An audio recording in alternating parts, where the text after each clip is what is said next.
السلام عليكم ورحمة الله وبركاته. الحمد لله رب العالمين، والصلاة والسلام على أشرف الأنبياء والمرسلين نبينا وحبيبنا محمد وآله وصحبه أجمعين وعلى من تبعهم بإحسان إلى يوم الدين. أما بعد. പ്രിയമുള്ള സഹോദരന്മാരെ, സഹോദരികളെ, ഉറങ്ങാൻ കിടക്കുമ്പോൾ ചൊല്ലേണ്ടുന്ന പ്രധാനപ്പെട്ട പ്രാർത്ഥനകളാണ് നാം പഠിച്ചുകൊണ്ടിരിക്കുന്നത്.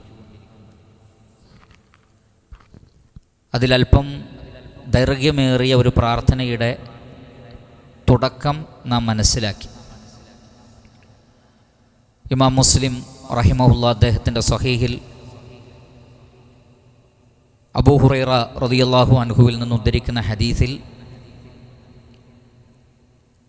നബി സല്ലല്ലാഹു അലൈഹി വസല്ലമ ഞങ്ങളിൽ ഒരാൾ ഉറങ്ങാൻ കിടക്കുമ്പോൾ തൻ്റെ വലതുഭാഗം ചരിഞ്ഞുകൊണ്ട് ഇങ്ങനെ പറയാൻ കൽപ്പിച്ചിട്ടുണ്ട് എന്ന് പറഞ്ഞുകൊണ്ട് പഠിപ്പിക്കുന്ന ദുആണ്.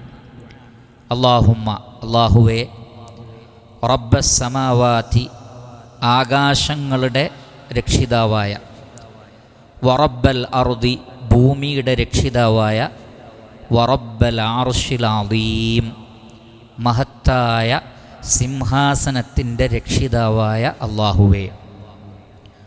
റബ്ബന വറബ്ബ കുല്ലി ഷൈ, ഞങ്ങളുടെയും എല്ലാ വസ്തുക്കളുടെയും രക്ഷിതാവായ അല്ലാഹുവേ.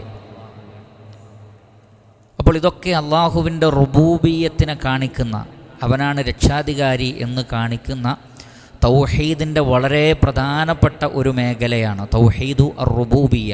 രക്ഷാധികാരി അല്ലാഹുവാണ്. അപ്പോൾ എല്ലാറ്റിൻ്റെയും റബ്ബ്. പിന്നെ പറയുന്നത് ഫാലിഖൽ ഹബ്ബി വന്നവാ, വിത്തുകളും ധാന്യങ്ങളുമൊക്കെ മുളപ്പിക്കുന്നവനെ. അല്ലാഹു സുബ്ഹാനഹു വ തആലയുടെ സിഫാത്തിൽപ്പെട്ടതാണ് വിത്തുകളെ മുളപ്പിക്കുന്നവൻ, ധാന്യങ്ങളെ മുളപ്പിക്കുന്നവൻ. വമുൻസിലത്ത് തൗറാത്തി വൽ ഇൻജീലി വൽ ഫുർഖാൻ, തൗറാത്തിൻ്റെയും ഇൻജീലിൻ്റെയും ഫുർഖാനിൻ്റെയും അതിനെ അവതരിപ്പിച്ചവനെ. മുൻസിൽ എന്ന് പറഞ്ഞാൽ അവതരിപ്പിച്ചവൻ. അൻസല യുൻസിലു ഇൻസാലൻ വഹുവ മുൻസിലുൻ, അവതരിപ്പിച്ചവൻ, ഇറക്കിയവൻ. അപ്പോൾ വേദഗ്രന്ഥങ്ങൾ എന്നുള്ളത് അള്ളാഹുവിൻ്റെ വളരെ വലിയ അനുഗ്രഹമാണ്, മുഅ്ജിസാത്തുകളിൽപ്പെട്ടതാണ്.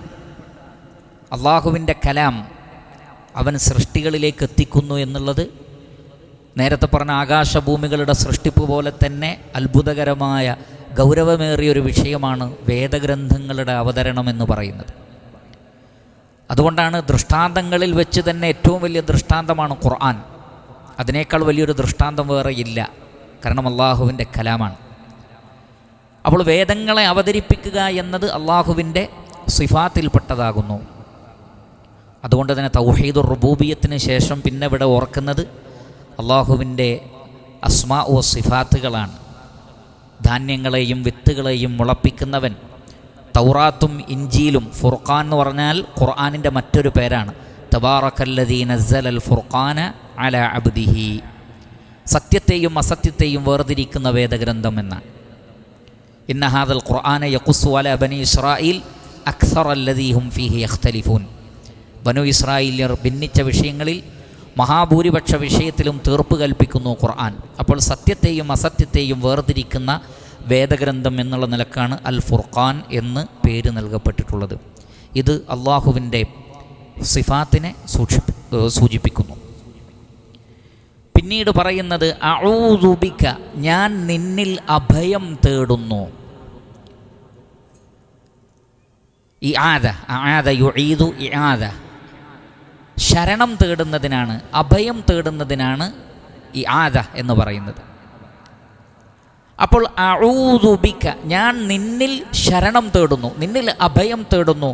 മിൻ ശർരി കുല്ലി ഷൈഇൻ, ശ്രദ്ധിക്കുക, മിൻ ശർരി കുല്ലി ഷൈഇൻ, എല്ലാ വസ്തുക്കളുടെയും ഷർറിൽ നിന്ന്, എല്ലാ വസ്തുക്കളുടെയും ഷർറ്, എല്ലാറ്റിനും അതിൻ്റെതായ ഒരു ഷർറുണ്ടെന്നാണ്. അള്ളാഹു ഒന്നിനെയും റഹ്മാനായ റബ്ബ് സൃഷ്ടിച്ചതൊന്നും തന്നെ എന്തല്ല, മോശമായ കാര്യങ്ങളല്ല. അല്ലദീ അഹ്സന കുല്ല ഷൈഇൻ ഖലഖഹു. അള്ളാഹു സൃഷ്ടിച്ചതൊക്കെ ഹസനാണ്, നല്ലതാണ്. പക്ഷെ അതിലൂടെ അള്ളാഹു സുബ്ഹാനഹു വ തആല ചിലർക്ക് ചില സന്ദർഭത്തിൽ ചില പരീക്ഷണങ്ങൾ ഉദ്ദേശിക്കുന്നു. അതുകൊണ്ടാണ് ഉലമാക്കൾ പറഞ്ഞത്, ഇബ്ലീസിനെ അള്ളാഹു സൃഷ്ടിച്ചതുപോലും വ്യക്തമായ ഒരു ലക്ഷ്യത്തിന് വേണ്ടിയാണ്. ഇബ്ലീസിനെ അള്ളാഹു സൃഷ്ടിച്ചതുപോലും വ്യക്തമായ ഒരു ലക്ഷ്യത്തിന് വേണ്ടിയാണ്. അതിലൂടെയാണ് ബാത്തിലിൻ്റെ ആളുകളെയും അല്ലാത്തവരെയും വേർതിരിക്കുന്നത്, സ്വർഗത്തിൻ്റെ ആളുകളെയും അല്ലാത്തവരെയും വേർതിരിക്കുന്നത്. അപ്പോൾ അള്ളാഹു സൃഷ്ടിച്ചതൊക്കെ അതിലെല്ലാറ്റിലും അതിൻ്റേതായ നന്മയുണ്ട്, അതിലൊക്കെ അതിൻ്റേതായ ചില ഷർറുകളും ഉണ്ടാകും. അതുകൊണ്ടാണ് ഏതെല്ലാം വസ്തുക്കളുണ്ടോ അതിൻ്റെ എല്ലാം ഷർറിൽ നിന്ന് ഞാൻ നിന്നിൽ അഭയം തേടുന്നു. അൻത, തീർച്ചയായും നീ, ആഖിദുൻ, പിടിക്കുന്നവനാണ്, ബിനാസിയത്തിഹി, അതിൻ്റെ മൂർധാവിനെ. നാസിയത്ത് എന്ന് പറഞ്ഞാൽ മുഖദ്ദിമുർ റഅസാണ്, തലയുടെ മുൻഭാഗം, കുടുമ എന്ന് പറയും. എന്ന് പറഞ്ഞാൽ നിയന്ത്രണം എന്നാണ് ആ വാക്കുകൊണ്ട് അറബികൾ ഉദ്ദേശിക്കുന്നത്. കുടുമ പിടിക്കുക എന്ന് പറഞ്ഞാൽ, മൂർധാവ് പിടിക്കുക എന്ന് പറഞ്ഞാൽ നിയന്ത്രിക്കുക എന്നാണ്. അപ്പോൾ എല്ലാ വസ്തുക്കളുടെയും, ജീവനുള്ളതാകട്ടെ ഇല്ലാത്തതാകട്ടെ, മനുഷ്യരാകട്ടെ ജിന്നുകളാകട്ടെ മറ്റു വസ്തുക്കളാകട്ടെ, അവയുടേതെല്ലാം മൂർധാവ്, നിയന്ത്രണം റബ്ബിൻ്റെ കൈകളിലാണ്, റഹ്മാനായ റബ്ബേ. അതുകൊണ്ട് തന്നെ അവരുടെ എല്ലാ ഷർറുകളെ തൊട്ടും എന്നെ കാക്കാൻ, എനിക്ക് സംരക്ഷണം തരാൻ നിനക്കാണ് സാധിക്കുന്നത്. അതുകൊണ്ട് അതിൻ്റെ എല്ലാം ഷർറുകളിൽ നിന്ന് ഞാനിതാ നിന്നിൽ അഭയം തേടുന്നു. അപ്പോൾ രാത്രിയിൽ ഉറങ്ങാൻ കിടക്കുമ്പോൾ എല്ലാറ്റിൻ്റെയും ഷർറുകളെ തൊട്ട് അഭയം തേടിക്കൊണ്ടാണ് നമ്മൾ കിടക്കുന്നത്. അഊദു ബിക മിൻ ശർരി കുല്ലി ഷൈഇൻ അൻത ആഖിദും ബിനാസിയതിഹി. അപ്പോൾ ഇത് അള്ളാഹുവിൻ്റെ ഉലൂഹിയത്തിനെ കാണിക്കുന്നു. കാരണം തൗഹീദുൽ ഉലൂഹിയത്തിൻ്റെ പ്രധാനപ്പെട്ട ഭാഗമാണ് അള്ളാഹുവിനോട് അഭയം തേടുക എന്നുള്ളത്. ലാ ഇലാഹ ഇല്ലല്ലാഹ് എന്ന് പറഞ്ഞാൽ ലാ മഅബൂദ ബിഹഖിൻ ഇല്ലല്ലാഹ്. മഅബൂദ് എന്ന് പറഞ്ഞാൽ മദ്ഉ, പ്രാർത്ഥിക്കപ്പെടുന്നവൻ എന്നാണ്. അതുകൊണ്ട് തന്നെ പ്രാർത്ഥന ഇബാദത്തിൻ്റെ ഭാഗമാണ്. അള്ളാഹുവിനോട് പ്രാർത്ഥിക്കുന്നതിലൂടെ അള്ളാഹുവിൻ്റെ ഉലൂഹിയത്തിനെ അള്ളാഹുവിനെ സ്ഥാപിക്കുകയാണ്. അതുകൊണ്ട് തന്നെ ഇവിടെ തൗഹീദുർ റുബൂബിയ്യത്ത് പറഞ്ഞു, തൗഹീദ് സിഫാത്ത് പറഞ്ഞു, തൗഹീദു അൽ ഉലൂഹിയത്താണ് ഇവിടെ. അഊദു ബിക മിൻ ശർരി കുല്ലി ഷൈഇൻ അൻത ആഖിദും ബിനാസിയതിഹി. പിന്നീട് അള്ളാഹുവിൻ്റെ മഹത്തായ ഇസ്മിലേക്ക് പ്രവേശിക്കുകയാണ്. അല്ലാഹുമ്മ, അല്ലാഹുവേ, അൻതൽ അവ്വലു, നീയാകുന്നു അവ്വലായിട്ടുള്ളവൻ. അൽ അവ്വൽ എന്ന് പറഞ്ഞാൽ അള്ളാഹുവിൻ്റെ ഇസ്മുകളിൽപ്പെട്ട ഒരു ഇസ്മാണ്. ഹുവൽ അവ്വലു വൽ ആഖിറു വല്ലാഹിറു വൽ ബാത്തിൻ, പരിശുദ്ധ ഖുർആനിലുള്ളതാണ്. ഹുവൽ അവ്വലു വൽ ആഖിറു വല്ലാഹിറു വൽ ബാത്തിൻ. ഇത് നാലും അള്ളാഹുവിൻ്റെ പേരുകളാണ്, ഇസ്മുകളാണ്. ഈ 4 പേരിൻ്റെയും അർത്ഥം എന്താണ് എന്ന് ഈ ദിക്റിൽ നിന്ന് നമുക്ക് പഠിക്കാം. നബി സല്ലല്ലാഹു അലൈഹി വസല്ലം തന്നെ പഠിപ്പിക്കുകയാണ്, അല്ലാഹുമ്മ അൻതൽ അവ്വലു, അല്ലാഹുവേ നീയാണ് ആദ്യമേ ഉള്ളവൻ. എന്താണ് അതിൻ്റെ ഉദ്ദേശം? ഫലൈസ ഖബ്ലക ഷൈഉൻ, നിനക്ക് മുമ്പ് ഒന്നുമില്ല എന്ന് പറഞ്ഞാൽ അള്ളാഹുവിന് തുടക്കമില്ല എന്നർത്ഥം. അള്ളാഹുവിന് തുടക്കം ഇല്ല, അള്ളാഹുവിന് തുടക്കമില്ല. തുടക്കം ഒടുക്കം എന്നത് സൃഷ്ടികളുടെ മനസ്സിലേക്ക് വരുന്ന ഒരു കാര്യം മാത്രമാണ്. അതെന്തുകൊണ്ടാണ്? നമ്മൾക്ക് തുടക്കവുമുണ്ട് ഒടുക്കവുമുണ്ട്. അതുകൊണ്ട് നമുക്ക് അങ്ങനെ ചിന്തിക്കാൻ പറ്റുള്ളൂ. തുടങ്ങാത്ത ഒന്നിനെക്കുറിച്ച് ചിന്തിക്കാൻ നമുക്ക് കഴിയില്ല, ഒടുങ്ങാത്ത ഒന്നിനെക്കുറിച്ചും ചിന്തിക്കാൻ കഴിയില്ല. അത് സ്രഷ്ടാവിൻ്റെ സിഫാത്തുകളിൽപ്പെട്ടതാണ്. സൃഷ്ടികൾക്കാർക്കും അങ്ങനെ ഒരു സിഫത്തില്ല. അതുകൊണ്ട് തന്നെ അള്ളാഹുവിന് തുടക്കമില്ല എന്നത് നമ്മുടെ അഖീദയുടെ ഭാഗമാണ്. അത് വിശ്വസിക്കണം. അത് മനുഷ്യന് ചിലപ്പോൾ ഉൾക്കൊള്ളാൻ പ്രയാസം ഉണ്ടാവും. അങ്ങനെ തുടങ്ങാത്ത ഒന്നോ, അതെ, അള്ളാഹു അൽ അവ്വലാണ്. വലൈസ ഖബ്ലക ഷൈ, നോക്കൂ, അതിൻ്റെ മുമ്പൊന്നുമില്ല എന്ന് പറഞ്ഞാൽ അപ്പോൾ അതിൻ്റെ അർത്ഥം എന്താണ്? അതിന് ബിദായത്തില്ല എന്നാണ്. കാരണം അതിൻ്റെ മുമ്പേ വേറൊരവസ്ഥ ഇല്ല. അപ്പം അതിൻ്റെ അർത്ഥം അള്ളാഹുവിന് തുടക്കമില്ല, അള്ളാഹുവിന് തുടക്കമില്ല, അവൻ ആദ്യമേ ഉള്ളവനാണ്. ഇതാണ് അള്ളാഹുവിൻ്റെ ഒരു ഇസ്മാണ് അൽ അവ്വൽ. അല്ലാഹുമ്മ അൻതൽ അവ്വലു ഫലൈസ ഖബ്ലക ഷൈഉൻ, നിനക്ക് മുമ്പ് ഒന്നുമില്ല. വ അൻതൽ ആഖിറു, അള്ളാഹുവിൻ്റെ മറ്റൊരു ഇസ്മാണ് അൽ ആഖിർ. അള്ളാഹുവേ നീയാകുന്നു ഒടുക്കമുള്ളവൻ, അവസാനമുള്ളവൻ. ഫലൈസ ബഅദക ശൈഉൻ, നിനക്ക് ശേഷവും ഒന്നുമില്ല. അതിൻ്റെ അർത്ഥം എന്താണ്? അള്ളാഹുവിന് ഒടുക്കമില്ല, അവസാനമില്ല. അള്ളാഹുവിന് അവസാനമില്ല. അൽ ഹയ്യാണ്, എന്നെന്നും ജീവിച്ചിരിക്കുന്നവനാണ്. ലാ യമൂത്ത്, അവന് മരണമില്ല. കുല്ലു മൻ അലൈഹാ ഫാൻ വയബ്ഖാ വജ്ഹു റബ്ബിക ദുൽ ജലാലി വൽ ഇക്റാം. എല്ലാം നശിക്കും, പക്ഷേ റഹ്മാനായ റബ്ബിൻ്റെ അസ്തിത്വം നിലകൊള്ളും, അത് നശിക്കുകയില്ല. അതാണ് അൽ ആഖിർ എന്നതുകൊണ്ട് ഉദ്ദേശിക്കുന്നത്. ഫലൈസ ബഅദക ഷൈഉൻ, നിനക്ക് ശേഷം ഒന്നുമില്ല.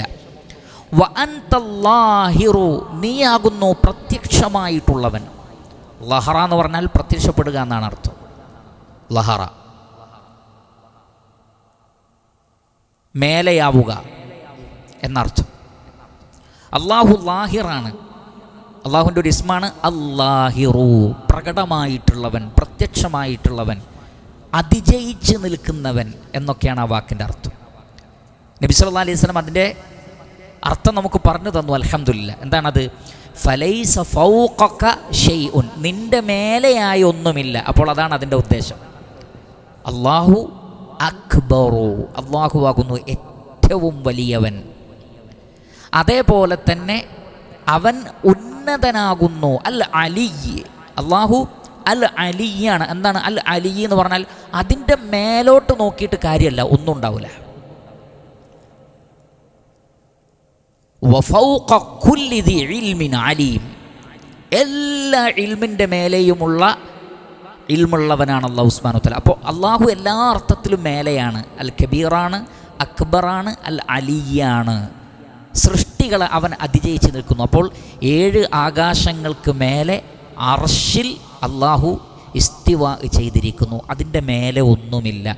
ബാക്കി എല്ലാവരും അവൻ്റെ താഴെയാണ്. അപ്പോൾ സൃഷ്ടികളെല്ലാം അവൻ്റെ താഴെയാണ്. സ്രഷ്ടാവ് സൃഷ്ടികൾക്ക് മേലെയാണ്. അതാണ് അല്ലാഹിർ എന്നതുകൊണ്ട് ഉദ്ദേശിക്കുന്നത്. വ അൻതല്ലാഹിറു ഫലൈസ ഫൗഖക ഷൈഉൻ, നിൻ്റെ മേലെയായി ഒന്നുമില്ല. 4ാമത്തെ ഇസ്മാണ് വ അൻതൽ ബാത്തിനു, നീയാകുന്നു അൽ ബാത്തിൻ, ബാത്തിനായിട്ടുള്ളവൻ. ബാത്തിൻ എന്ന് പറഞ്ഞാൽ ഉള്ളിലുള്ളതിനാണ് നമ്മൾ ബത്തിന്, വയറ് എന്ന് പറയും. ഉള്ളിലുള്ളതിനാണ് ബാത്തിൻ എന്ന് പറയും. അള്ളാഹു അൽ ബാത്തിനാണ് എന്ന് പറഞ്ഞാൽ അതുകൊണ്ടുള്ള ഉദ്ദേശം പരോക്ഷമായിട്ടുള്ളവനാണ്. ഒന്ന് പ്രത്യക്ഷമാണെങ്കിൽ മറ്റൊന്ന് പരോക്ഷമാണ്, അഥവാ അടുത്ത് നിൽക്കുന്നവൻ എന്നാണ് അതിൻ്റെ അർത്ഥം. അതുകൊണ്ടാണ് പ്രവാചകൻ സല്ലല്ലാഹു അലൈഹി വസല്ലം പറഞ്ഞത്, ബാത്തിൻ എന്ന് പറഞ്ഞാൽ അതിൻ്റെ അർത്ഥം ഫലൈസ ദൂനക ഷൈഉൻ, നിന്നേക്കാൾ അടുത്ത് നിൽക്കുന്ന ഒന്നുമില്ല. അപ്പോൾ അള്ളാഹു ഏറ്റവും മേലെയാണ്, എന്നാൽ അള്ളാഹു ഏറ്റവും അടുത്താണ്. എങ്ങനെയാണത്? അവൻ്റെ ഇൽമു കൊണ്ടും അവൻ്റെ ഖുദ്റത്ത് കൊണ്ടും. അതാണ് വലഖദ് ഖലഖനൽ ഇൻസാന വനഅലമു മാ തുവസ്വിസു ബിഹി നഫ്സു വനഹ്നു അഖ്റബു ഇലൈഹി മിൻ ഹബ്ലിൽ വരീദ്, അവൻ്റെ ജീവനാഡിയേക്കാൾ അവനോടടുത്ത് നിൽക്കുന്നത് നാം ആകുന്നു. ഒരു സൃഷ്ടി, അള്ളാഹു സൃഷ്ടിച്ച ഒരു സൃഷ്ടിയെക്കുറിച്ചുള്ള അള്ളാഹുവിൻ്റെ ഇൽമും അവൻ്റെ റഹ്മത്തും അവൻ്റെ ഖുദ്റത്തും ആ സൃഷ്ടിയോട് ഏറ്റവും ചേർന്ന് നിൽക്കുകയാണ്. അതിനേക്കാൾ അടുത്തു നിൽക്കുന്ന ഒന്നും വേറെയില്ല. ഒരു സൃഷ്ടിയോട് ഏറ്റവും അടുത്ത് നിൽക്കുന്നത് ആരാണ്? അള്ളാഹുവാണ്. അതേസമയം അവൻ അർശിലാണ്. അപ്പോൾ അവൻ്റെ ആ അടുത്ത് നിൽക്കുന്ന മഅയ്യത്ത് എങ്ങനെയാണ്? അള്ളാഹുവിൻ്റെ കേൾവി, അള്ളാഹുവിൻ്റെ കാഴ്ച, അള്ളാഹുവിൻ്റെ ഇൽമ്, അള്ളാഹുവിൻ്റെ ഖുദ്റത്ത്. അവൻ്റെ ഖുദ്റത്ത് കൊണ്ടും അവൻ്റെ അറിവ് കൊണ്ടും അവൻ്റെ കേൾവി കൊണ്ടും അവൻ്റെ കാഴ്ച കൊണ്ടും സൃഷ്ടികളോട് ഏറ്റവും അടുത്തു നിൽക്കുന്നു. അതാണ് അൽ ബാത്തിൻ എന്നതുകൊണ്ട് ഉദ്ദേശിക്കുന്നത്. അപ്പോൾ 4 ഇസ്മുകൾ ഇവിടെ പറയാണ്. അതാണ് തൗഹീദുൽ അസ്മാ. അസ്മായിലുള്ള അള്ളാഹുവിൻ്റെ തൗഹീദാണത്. അപ്പോൾ ഈ ഒരു ഗംഭീരമായ രാത്രിയിൽ ഉറങ്ങാൻ കിടക്കുമ്പോൾ ചൊല്ലുന്ന ഈ ദുആയിൽ തൗഹീദുർ റുബൂബിയ്യത്ത് വന്നു, തൗഹീദുൽ ഉലൂഹിയ്യത്ത് വന്നു, തൗഹീദുൽ അസ്മാഇ വസ്സിഫാത്തും വന്നു. ഈ 3 തൗഹീദിനെയും അരക്കൊട്ടുറപ്പിച്ചാണ് ഒരു വിശ്വാസി കിടന്നുറങ്ങുന്നത്. ഇനി ഇത്രയൊക്കെ പറഞ്ഞത് ഇതൊക്കെ തവസ്സുലാണ്. ഒരു കാര്യം റബ്ബിനോട് പറയാൻ വേണ്ടിയാണ് ഇതൊക്കെ പറഞ്ഞത്. സുബ്ഹാനല്ലാഹ്, ശരിക്കും ശ്രദ്ധിക്കണം.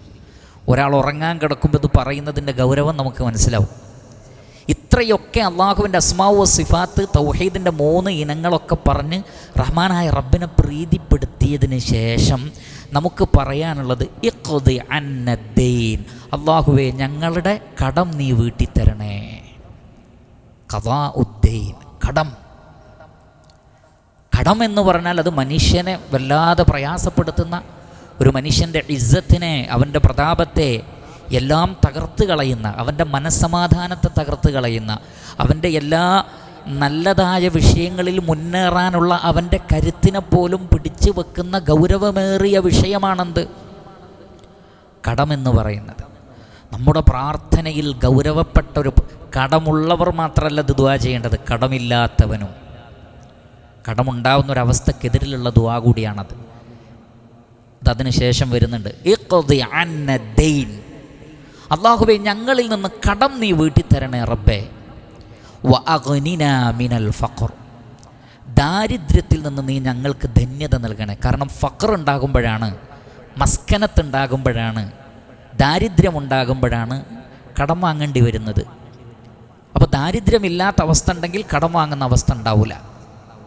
അതുകൊണ്ട് അല്ലാഹുവേ സൃഷ്ടികളെ ആശ്രയിക്കാതെ ജീവിക്കാൻ തൗഫീഖ് നൽകണം. അതുകൊണ്ടാണല്ലോ നബി സല്ലല്ലാഹു അലൈഹി വസല്ലം പറഞ്ഞത്, നിങ്ങൾക്കൊരു പർവ്വത തുല്യമായ കടമുണ്ടെങ്കിലും നിങ്ങൾ ഇങ്ങനെ ദുആ ചെയ്താൽ മതി. അല്ലാഹുമ്മ ക്ഫിനി ബിഹലാലിക അൻ ഹറാമിക് വഅഗ്നിനി ബിഫദ്ലിക അമ്മൻ സിവാക്.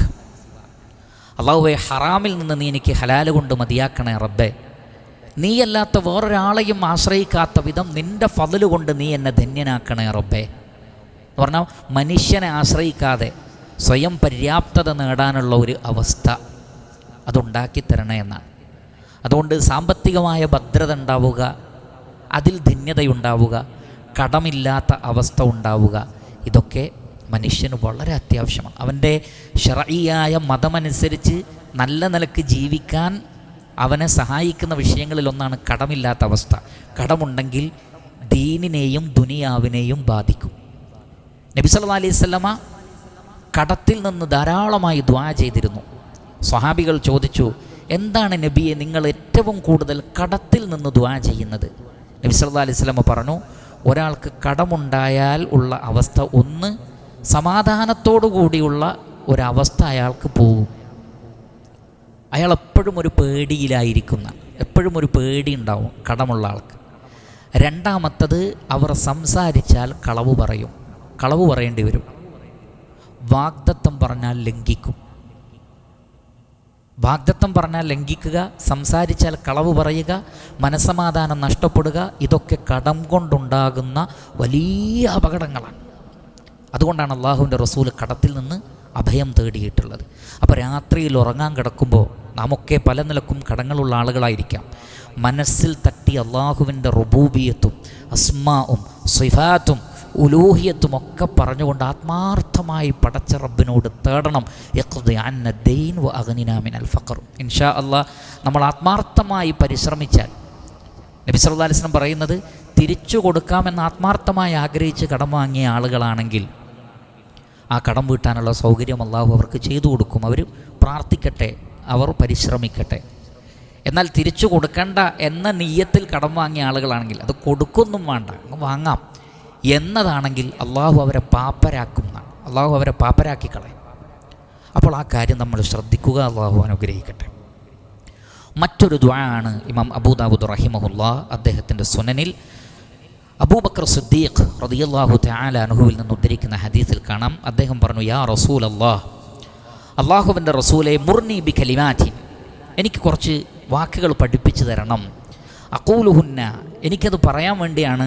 ഇദാ അസ്ബഹതു വ ഇദാ അംസൈതു, രാവിലെയും വൈകുന്നേരവുമുള്ള ദിക്റിൽ ഉൾപ്പെടുത്താൻ വേണ്ടി എനിക്കൊരു ദിക്ർ പഠിപ്പിച്ചു തരണം, ഒരു ദുആ പഠിപ്പിച്ചു തരണം എന്ന് അബൂബക്കർ സിദ്ദീഖ് റളിയല്ലാഹു അൻഹു നബി സല്ലല്ലാഹു അലൈഹി വസല്ലമയോട് ആവശ്യപ്പെടുകയാണ്. സ്വഹാബികൾ അങ്ങനെയായിരുന്നു, നന്മ ചോദിച്ചു പഠിക്കുമായിരുന്നു, നന്മ ചോദിച്ചു പഠിക്കുമായിരുന്നു. നമുക്കൊരുപാട് ദിക്ർ ദുആകൾ കിട്ടാനുള്ള കാരണം സ്വഹാബത്തിൻ്റെ ചോദ്യമാണ്. അവർ ചോദിച്ചിട്ടില്ലായിരുന്നെങ്കിൽ പല ദിക്റുകളും ദുആകളും നന്മകളും നമുക്ക് കിട്ടില്ലായിരുന്നു. അപ്പോൾ അബൂബക്കർ സിദ്ദീഖ് റളിയല്ലാഹു തആല അൻ രാവിലെയും വൈകുന്നേരവും ചൊല്ലാൻ വേണ്ടി അദ്കാറു സബാഹി വൽ മസാ, അതിൽ ഉൾപ്പെടുത്താൻ വേണ്ടിയാണ് ഒരു പ്രാർത്ഥന ചോദിച്ചത്, ഒരു ദിക്ർ ചോദിച്ചത്.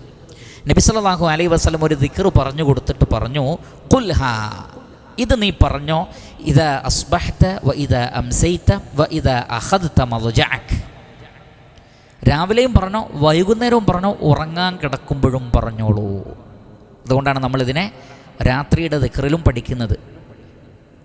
നബി സല്ലല്ലാഹു അലൈഹി വസല്ലം ചോദിച്ചതിനേക്കാൾ കൂടുതൽ കൊടുത്തു, സിയാദത്ത് കൊടുത്തു. രാവിലെയും വൈകുന്നേരവും മാത്രമാക്കണ്ട, ഉറങ്ങാൻ കിടക്കുമ്പോഴും ഈ ദുആ ചൊല്ലിക്കോളൂ. വളരെ ഗംഭീരമായൊരു ദുആയാണ്.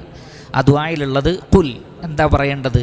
അല്ലാഹുമ്മ, അല്ലാഹുവേ, ഫാത്തിറസ് സമാവാതി വൽ അർദ്, ആകാശങ്ങളുടെയും ഭൂമിയുടെയും സൃഷ്ടാവേ. ഫാത്തിർ എന്ന് പറഞ്ഞാൽ നേരത്തെ ഒന്നിനെ ഉണ്ടാക്കുന്ന ആൾക്കാണ് ഫാത്തിർ എന്ന് പറയുന്നത്. അപ്പോൾ മുൻമാതൃകയില്ലാതെ ആകാശങ്ങളെ ഭൂമിയെ സൃഷ്ടിച്ചവനെ, ഫാത്തിറസ് സമാവാതി വൽ അർദ്, ആലിമൽ ഗൈബി വശഹാദ, ദൃശ്യവും അദൃശ്യവും അറിയുന്നവനെ എന്ന് പറഞ്ഞാൽ അള്ളാഹുവിനെ സംബന്ധിച്ചിടത്തോളം അദൃശ്യവും ദൃശ്യവും ഒരുപോലെയാണ് എന്ന് പറഞ്ഞാൽ അദൃശ്യമില്ല എന്നർത്ഥം. അപ്പോൾ നമുക്ക് മനസ്സിലാക്കാൻ വേണ്ടിയാണ് ഇവിടെ അദൃശ്യം എന്ന് പറഞ്ഞത്. അള്ളാഹുവിന് അദൃശ്യമില്ല, ഒക്കെ എന്താണ്? ഒരുപോലെയാണ്. അതാണ് ദൃശ്യവും അദൃശ്യവും അറിയുന്നവനെ, ആലിമൽ ഗൈബി വശഹാദ, റബ്ബ കുല്ലി ഷൈഇൻ വ മലീക, എല്ലാറ്റിൻ്റെയും റബ്ബും അതിൻ്റെ മലീക്കായിട്ടുള്ളവനെ. മലിക്ക് എന്നൊക്കെ പറഞ്ഞാൽ ഉടമസ്ഥാവകാശവും കൈകാര്യകർത്തൃത്വവും. അതെന്തുകൊണ്ടാണ് റബ്ബ് എന്ന് പറഞ്ഞിട്ട് പിന്നെ മലിക്ക് എന്ന് പറഞ്ഞത്? റബ്ബ് എന്ന് പറഞ്ഞാൽ ഉടമസ്ഥൻ, രക്ഷാധികാരി എന്ന് തന്നെയാണ് അർത്ഥം. മലീക്ക് എന്ന് പറഞ്ഞാലും ഉടമസ്ഥാവകാശമാണ്. ഇത് രണ്ടും തമ്മിലുള്ള വ്യത്യാസം എന്താണെന്ന് ചോദിച്ചാൽ, ഏതൊന്നിനെയും ഉണ്ടാക്കിയ ആൾക്ക് അതിൻ്റെ ഉടമസ്ഥാവകാശം ഉണ്ടായിക്കൊള്ളണമെന്നില്ല. പണിക്കാർ വീടുണ്ടാക്കും, പക്ഷെ അവരതിൻ്റെ മാലിക്കല്ല. അവർ നിർമ്മിച്ചു, പക്ഷെ അത് മാലിക്കാണോ? അല്ല. ഉടമസ്ഥാവകാശം അങ്ങോട്ടും ഇങ്ങോട്ടും കൈമാറിപ്പോകും. അള്ളാഹുവിനെ സംബന്ധിച്ചിടത്തോളം അവൻ മാലിക്കുമാണ്, റബ്ബുമാണ്. അവൻ സൃഷ്ടിച്ചതിൻ്റെ പൂർണ്ണ ഉടമസ്ഥതയും ആർക്ക് തന്നെ? അള്ളാഹുവിന് തന്നെയാണ്, വേറൊരാളിലേക്ക് കൈമാറിപ്പോകുന്നില്ല.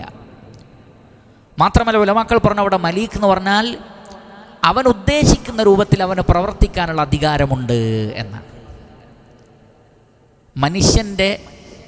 നമ്മളും പലരുടെയും റബ്ബുകളാണ് ഭാഷാപരമായി, പക്ഷേ നമുക്ക് ഇഷ്ടമുള്ള രൂപത്തിൽ കൈകാര്യം ചെയ്യാൻ പറ്റില്ല. ഇപ്പോൾ രക്ഷിതാവിന്, മാതാപിതാക്കൾക്ക് റബ്ബ് എന്നുള്ള വേർഡ് ഉപയോഗിക്കും, ഭാഷയിൽ റബ്ബ് എന്നുള്ള വേർഡ് ഉപയോഗിക്കും. പക്ഷേ മാതാപിതാക്കളാണ് എന്നതുകൊണ്ട് മക്കളുടെ വിഷയത്തിൽ അവർക്ക് പൂർണ്ണ സ്വാതന്ത്ര്യമല്ല. അള്ളാഹു നിശ്ചയിച്ച പരിധിയേ പാടുള്ളൂ, അതിനപ്പുറത്ത് ആരെയും അടിമയാക്കാൻ പറ്റില്ല.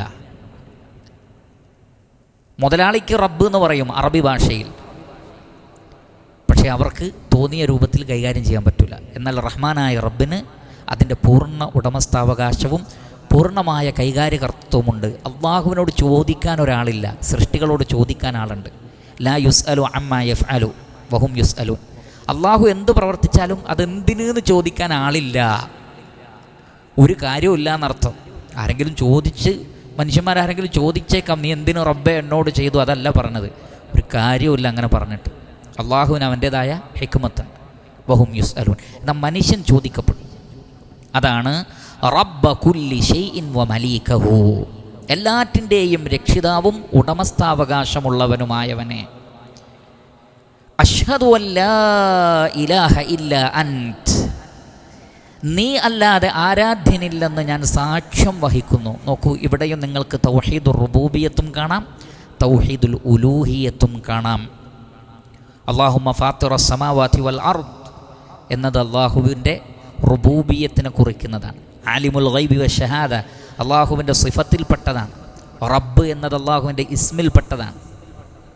അതേപോലെ തന്നെ അഷ്ഹദു അല്ലാ ഇലാഹ ഇല്ലാ അൻത് എന്നുള്ളത് അള്ളാഹുവിൻ്റെ ഉലൂഹിയത്തിൽപ്പെട്ടതാണ്. അഊദു ബിക മിൻ ശർരി നഫ്സി, എൻ്റെ തന്നെ ഷർറിൽ നിന്ന് ഞാൻ നിന്നോട് അഭയം തേടുന്നു. നോക്കൂ നിങ്ങൾ, മനുഷ്യൻ പലപ്പോഴും ശ്രദ്ധിക്കാതെ പോയൊരു കാര്യമാണ്. അഊദു ബിക, ഞാൻ നിന്നിൽ അഭയം തേടുന്നു, മിൻ ശർരി നഫ്സി, എൻ്റെ നഫ്സിൻ്റെ ഷർറിൽ നിന്ന്, സ്വന്തം ആത്മാവിൻ്റെ ഷർറിൽ നിന്ന്. കാരണം മനുഷ്യനെ സംബന്ധിച്ചിടത്തോളം വനഫ്സിൻ വമാ സവ്വാഹ ഫഅൽഹമഹ ഫുജൂറഹ വതഖ്വാഹ, അള്ളാഹു നഫ്സിനെ സംവിധാനിച്ചപ്പോൾ അതിൻ്റെ ഫുജൂർ, അധാർമികതയും അള്ളാഹു സംവിധാനിച്ചിട്ടുണ്ട്, തഖ്വയും. ഇതിൽ അധാർമികത മുൻകടന്നാൽ നമ്മൾ നശിച്ചു പോകും. അധാർമികത തോറ്റിട്ട് തഖ്വ വരണം. ഖദ് അഫ്ലഹ മൻ സക്കാഹ വഖദ് ഖാബ മൻ ദസ്സാഹ എന്നാണ്. അപ്പം അതുകൊണ്ട് തന്നെ നമ്മൾ തന്നെയാണ് നമുക്ക് ഏറ്റവും കൂടുതൽ ഷർറ് വരുത്തി വെക്കുന്നത്. ഇബ്ലീസ്, പല ആളുകളും വിചാരിച്ചത് അവർ തെറ്റ് ചെയ്യുന്നത് ഇബ്ലീസ് ഉള്ളതുകൊണ്ടാണ്, ശൈത്താൻ ഉള്ളതുകൊണ്ടാണ്, കൂട്ടുകാരാണ്, നാട്ടുകാരാണ്, കാലഘട്ടത്തിൻ്റെ സാഹചര്യമാണ്. അതൊക്കെ എല്ലാ കാലത്തും ഉണ്ട്. അതിനെ അതിജയിക്കലാണ് ഈ ടെസ്റ്റ് എന്ന് പറയുന്നത്. അതിൽ തോൽക്കുന്നത് ആരുടെ കുറ്റമാണ്? ആ വ്യക്തിയുടെ, നമ്മുടെ കുറ്റമാണ് തോൽക്കുന്നത്. അതാണ് ഖദ് അഫ്ലഹ മൻ സക്കാഹ എന്ന് പറഞ്ഞത്. അത് ആ വ്യക്തിയിലേക്കാണ്. തസ്കിയത്ത് അതിൻ്റെ ഉത്തരവാദിത്തം നമുക്കാണ്. തഖ്വയുടെ ഉത്തരവാദിത്തം നമുക്കാണ്. ഫുജൂറിൻ്റെ ഉത്തരവാദിത്തം നമുക്കാണ്.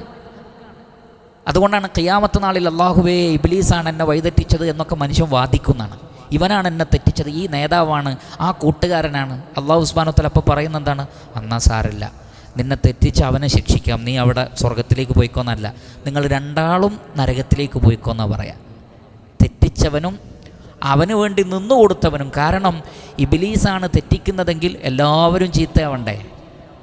എന്തുകൊണ്ടാണ് എല്ലാവരും ചീത്തയാവാത്തത്?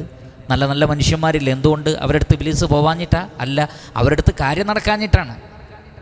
അപ്പോൾ എന്താണ് ആ വ്യക്തിയെ വേർതിരിച്ചത്? മറ്റുള്ളവർ ഇബ്ലീസിന് വശംവദരായപ്പോൾ ഇവർ ഇബ്ലീസിൻ്റെ പ്രേരണകളെ തടഞ്ഞു, ശൈത്താൻ്റെ പ്രേരണകളെ തടഞ്ഞു. അതുകൊണ്ട് നമ്മെ അപായപ്പെടുത്തുന്നത് നമ്മൾ തന്നെയാണ്. അതാണ് അഊദു ബിക മിൻ ശർരി നഫ്സി, എൻ്റെ നഫ്സിൻ്റെ എല്ലാ ഷർറിൽ നിന്നും ഞാൻ നിന്നിൽ അഭയം തേടുന്നു. അതിൻ്റെ എന്തെല്ലാം അവസ്ഥ ഉണ്ടോ അതിൽ നിന്നൊക്കെ. പിന്നെയാണ് പറയുന്നത് വശർരി ഷൈത്താൻ, ഷൈത്താൻ്റെ ഷർറിൽ നിന്നും. കാരണം അവന് പ്രേരിപ്പിക്കുമ്പോൾ ഒരു പക്ഷേ ഞാനതിൽ വഴിപ്പെട്ടു പോകാം. അതുകൊണ്ട് ഷൈത്താൻ്റെ ഷർറിൽ നിന്നും വശിർക്കിഹി, അവൻ്റെ ഷിർക്കിൽ നിന്നും, അവൻ്റെ പങ്കു ചേർക്കലിൽ നിന്ന്. എന്താണ് ഇവിടെ ഷിർക്ക് എന്നതുകൊണ്ട് ഉദ്ദേശിക്കുന്നത്? രണ്ട് വായന അതിനുണ്ട്. ഒന്ന് വഷറക്കിഹി, ഷറഖുൻ. ഷറക്ക് എന്ന് പറഞ്ഞാൽ വല, കിളിയെയും മീനിനെയൊക്കെ പിടിക്കാൻ വേണ്ടി ഉണ്ടാക്കുന്ന കൂടുകൾക്കും വലകൾക്കുമാണ് എന്താ പറയുക? ഷറക്ക് എന്ന് പറയുക. എന്ന് പറഞ്ഞാൽ പിശാച് വേട്ടയാടാൻ ഉപയോഗിക്കുന്ന കാര്യങ്ങളുണ്ട്.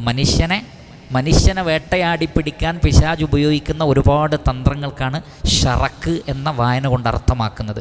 ഷിർക്ക് എന്ന വായന കൊണ്ട് അർത്ഥമാക്കുന്നത് ഷിർക്കിലേക്ക് പ്രേരിപ്പിക്കുന്നത് ഷൈത്താനാണ്. അതേപോലെ തന്നെ നമ്മുടെ സ്വത്ത്, സമ്പത്ത്, മക്കൾ, ഇൽമ് എല്ലാറ്റിലും ഇടപെടാൻ പിശാച് ശ്രമിക്കും, പങ്കുചേരാൻ ശ്രമിക്കും. വശാരിക്കുഹും ഫിൽ അംവാലി വൽ ഔലാദി വഇദുഹും എന്ന് ശൈത്താനോട് അല്ലാഹു പ്രത്യേകം പറയുന്നുണ്ട്. മനുഷ്യരുടെ ധനത്തിലും അവരുടെ സന്താനത്തിലും നീ ഇടപെട്ടോ, പങ്കുകാരനായിക്കോ. അത് പരീക്ഷിക്കാൻ വേണ്ടിയാണ്. അപ്പോൾ പിശാച് എല്ലാ അർത്ഥത്തിലും നമ്മളിലും, നമ്മുടെ മക്കളിലും, നമ്മുടെ കുടുംബത്തിൽ, സമ്പത്തിൽ, ചിന്തകളിൽ, ആലോചനകളിൽ, വിശ്വാസത്തിൽ, അഖീദയിൽ, കർമ്മത്തിൽ, സംസ്കാരത്തിലൊക്കെ പങ്കുചേർന്ന് നമ്മളെ നശിപ്പിക്കുന്നതിൽ നിന്നും, അവൻ്റെ തന്ത്രങ്ങളിൽ നിന്നും, അവൻ ഉപയോഗിക്കുന്ന, വേട്ടയാടാൻ വേണ്ടി അവൻ ഉപയോഗിക്കുന്ന എന്തെല്ലാം ഉപകരണങ്ങളുണ്ടോ അതിൽ നിന്നും, എൻ്റെ തന്നെ നഫ്സിൻ്റെ ഷർറിൽ നിന്നും ഞാൻ നിന്നിൽ അഭയം തേടുന്നു. മറ്റൊരു റിവായത്തിൽ ഇമാം ബുഖാരിയുടെ അദബുൽ മുഫ്രദിൽ കുറച്ചുകൂടി ഉണ്ട്. വഅൻ അഖ്തരിഫ അലാ നഫ്സി സൂഅൻ, എൻ്റെ നഫ്സിന് തന്നെ, എൻ്റെ ശരീരത്തിന് തന്നെ ഞാൻ എന്തെങ്കിലും ഉപദ്രവം വരുത്തി വെക്കുന്നതിൽ നിന്ന് ഞാൻ നിന്നിൽ അഭയം തേടും. നമുക്ക് തന്നെ ഒരുപാട് ഉപദ്രവം ഉണ്ടാക്കുന്ന കാര്യങ്ങൾ നമ്മൾ ചെയ്യും.